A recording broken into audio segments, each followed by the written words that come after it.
Hello everybody and welcome, it's Maction. We'll start at the beginning with the start screen. Now you will notice that there are some lovely visuals, and I should warn you that my particular recording, I've done everything at the lowest resolution possible to make a smoother picture.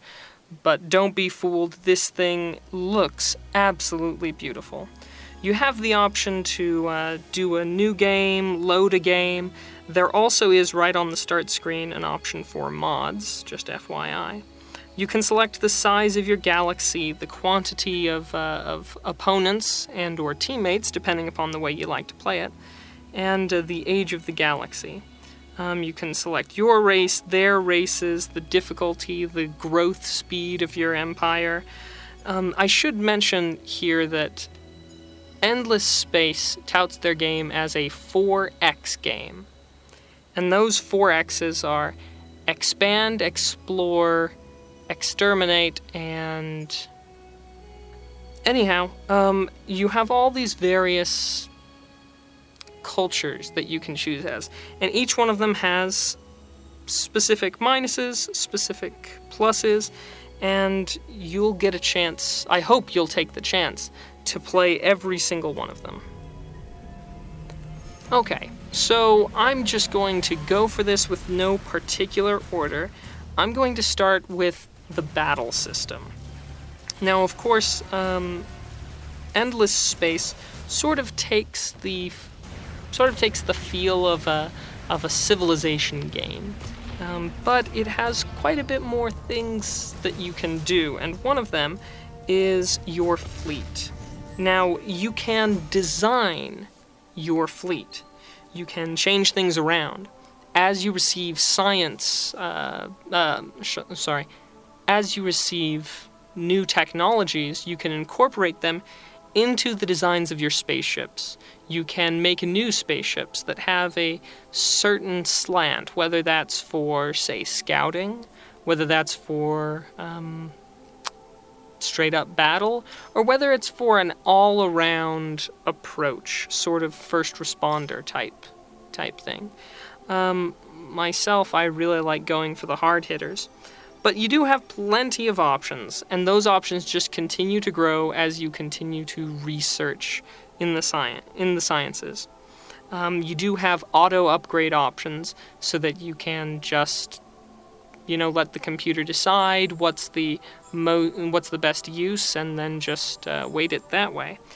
In addition, you also have the options of upgrading the designs you already own.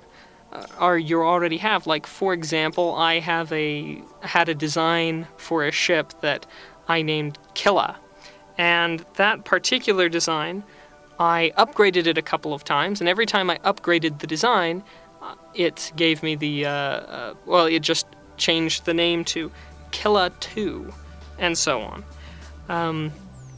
Now, one thing that is kind of unfortunate is that I didn't feel like the notifications for when you received new technologies for your ships, didn't feel like the notifications did a good enough job of bringing that to your attention. So I sometimes found my ships lagging behind where the other ships were at in their technology level, even though I was more technologically advanced. So it would have been nice if from the notifications there could have been a greater pull right into the fleet design. Now, battle has really two options, which is a shame. First, I'll show you the look of the manual option for the battle. So here we've got some pirates who come bringing the thunder, and I have a certain amount of time to decide whether I'm going to go auto or manual. And in this case, like I said, I'm going to pick manual so that you can see just what it looks like.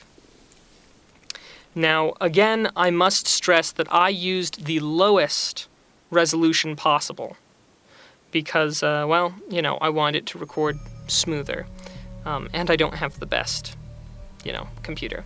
So you get to select 3 actions at the 3 various battle encounters: long range, medium range, and melee. And as you'll notice as you go through the game, some things counteract others, like I chose a tactical option, or I mean, sorry, a defensive option, and they chose a tactical option that overwrote, essentially, my defensive option. And as such, I'm getting the crap kicked out of me. Now, the visuals are beautiful. It accurately represents the ship that's in the background, or I mean the planet, and the planet that's in the background, and the stars that are in the background as well. And it goes through those phases, and then at the end it gives you a report. Alrighty, now I'm going to go ahead and pick auto, and it just gives me a response instantly. Which, well, to be honest, I really wish that I had more options than just auto and manual, because in auto, you don't get a choice of what tactics to use, it just picks for you. And in manual, by the time you hit round, we'll say round 200, because I guarantee you the game's going to last that long, which is part of its charm, in my opinion. By the time you get to that point in time, you want to be able to choose your tactics, but you don't want to have to wait all the time for the neat cinematics. So I would really like to see in a future update to the game a in-between option between the auto and the manual, so that you could pick your tactics without having to wait through all the cinematics.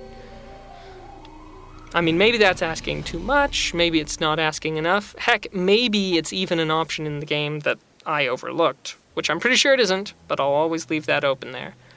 But that's really my only beef with my only beefs with the ships and the battle system are that, number one, sometimes it's difficult to stay on top of keeping your fleet up to date, and number two, well, it can be tough, you know, engaging in the battle, because those are your options. Auto or, well, wait through the cinematics so that you can pick your options. So, it is what it is. While we're on the subject of ships, though, I would like to point out that sometimes it's a little tough to click. For example, you want to click on a ship, you left-click on a ship, and then right-click on a system to move it there. You right-click on a system to click on that system to view it. But sometimes it can be tough to click it, which means you're going to have to zoom in. It's very tough to, to click from a very far zoomed-out point. And to be honest, there's really no way around that.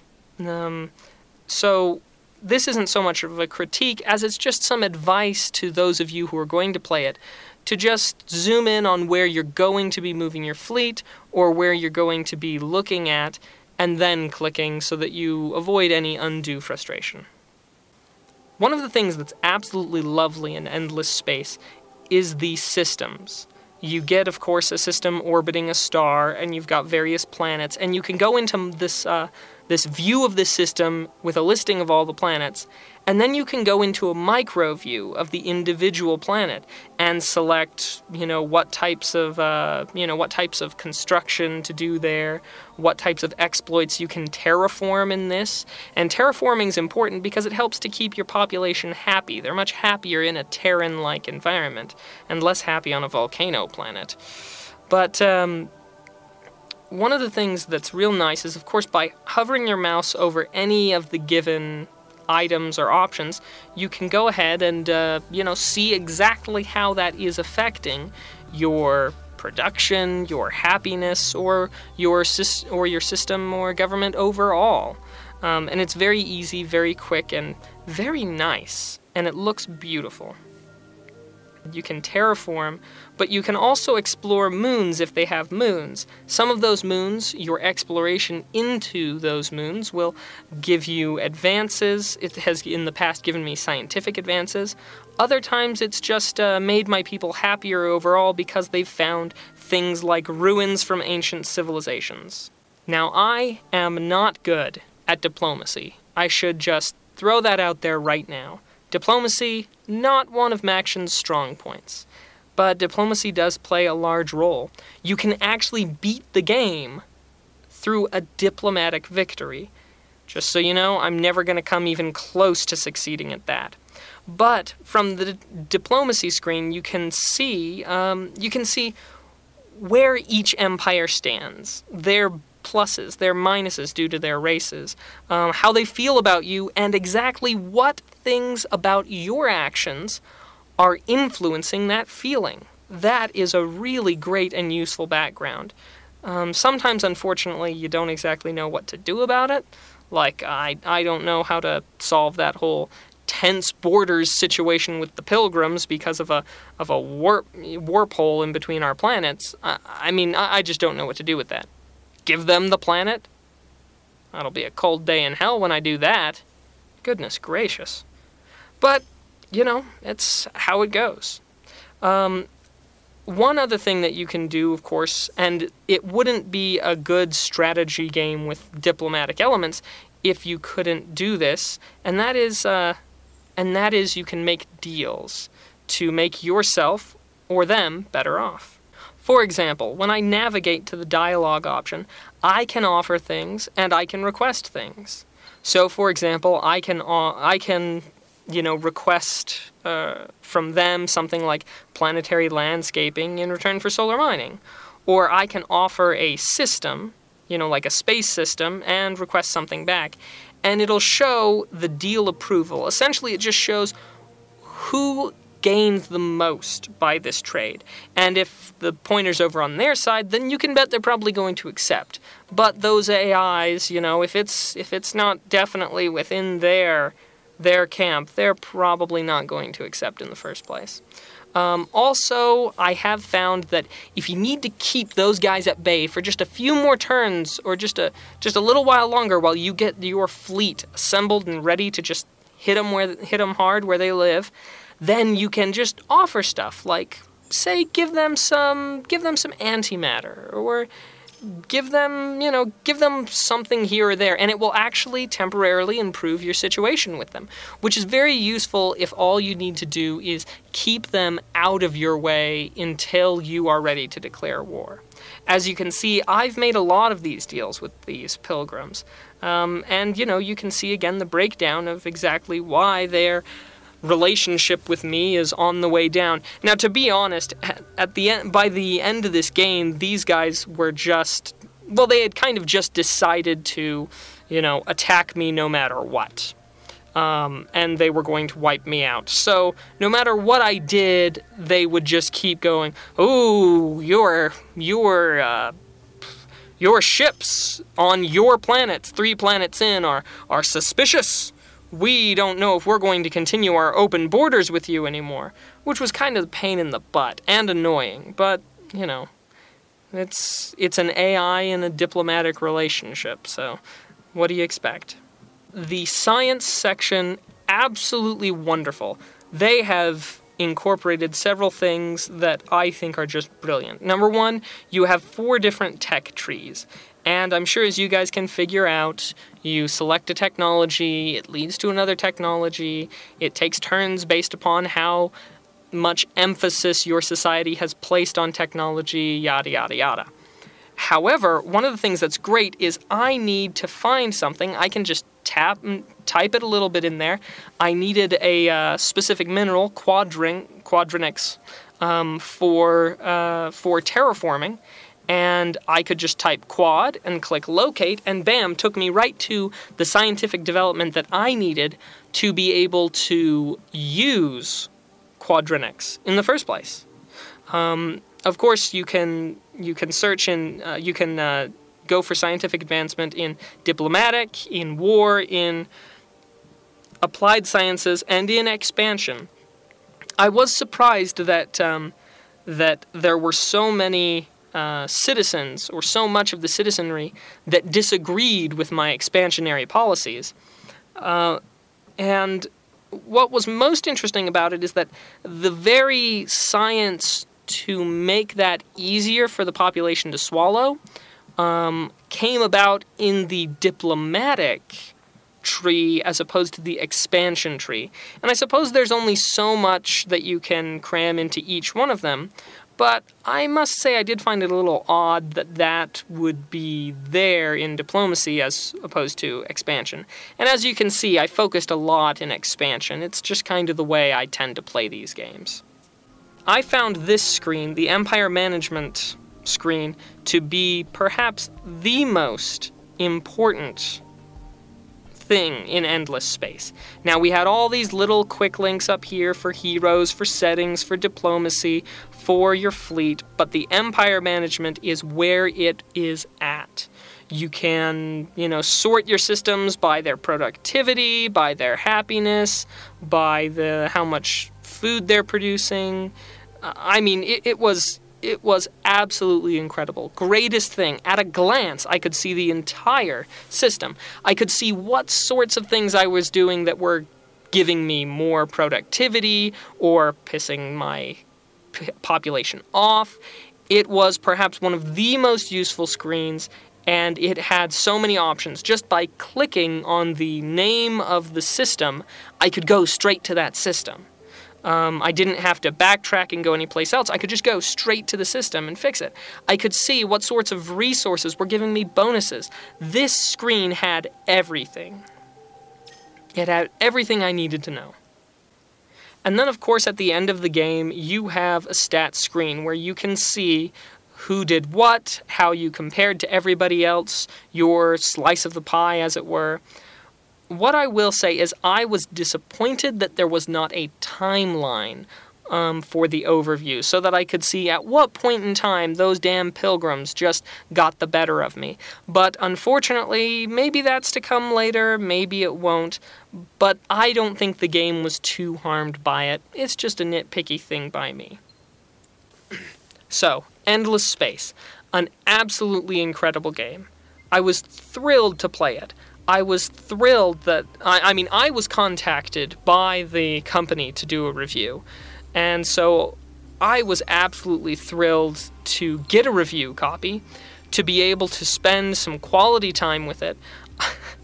I don't think I've stopped playing this game since I got it up until right now to record this review. I'm blown away by how much they have put into this one game. Now, here I'm going to mention a few things that didn't sit so well with me. Number one, it was very difficult to get a handle on this game. I think it took me 40 turns before I started really getting a handle on this game, and half the problem was there was a tutorial that's very informative. And it's, as far as tutorials go, it's amazing. It's just that there's so much information in the game, so many things to do, so many ways to conquer, that the tutorial is slow. They made it work well, they made it be informative, they made it be as fast as they could, but still, the fact of the matter stands that the tutorial takes forever. Okay, it's no Final Fantasy, what was it, Final Fantasy 13 that had Storm and, it took you till the end of the first disc to be done with the tutorials. It wasn't quite like that, but still, Endless Space had a tutorial that after, turn like 10, I turned it off. You can turn it back on in the settings, but I turned it off because I just thought, this is just getting in my way. I'm just going to go, jump into the deep end and figure this all out on my own. And I did. But unfortunately, it was really tough for the first little bit there. And, unfortunately, there's no way around that. That's not something that these guys can change. It's not something that I think anybody else can change. But it does give you an idea of just how expansive and how huge this game is, and how many things it encompasses. So, in the end, Endless Space. Is it worth buying? If you like strategy games, turn-based strategy games, if you are a fan of Civilization, if you're a fan of of really any games where you go and you colonize and diplomacy. Like I said, you can beat the game through military force. You can beat the game through diplomatic relations. You can beat the game through scientific advancement, and you can beat the game through economic victory. You can also beat the game through expansion, but there are so many ways to beat the game that if turn-based strategy at all appeals to you, this game is so much fun. And I know I can't show it here because my computer is just terrible, but the visuals are beautiful. They're crisp. You know, I've got a friend, and she works at an observatory, and she spends half of her time scouring the internet for news and things on various what is called exoplanets. And she loved seeing this game because they did some of their homework. You know, certain star systems have a greater tendency to have one type of planet rather than another type of planet. You know, you rarely find Terran-type planets in a binary system. And, you know, the things go on. But there was a lot of love, a lot of time, and a lot of effort that went into Endless Space. So like I said, if you are a fan of turn-based strategy games, definitely go out and get Endless Space now. The game is delightfully addicting. I loved it, and thank goodness it's not finals week, because I would have blown off every test, every final, just to keep playing. So anyway, that's Endless Space. I hope you guys have enjoyed. If any of you have already played Endless Space, you're welcome to leave a comment below about how you enjoyed it. Yeah, thanks you for watching, and I hope you guys will enjoy Endless Space as much as I did.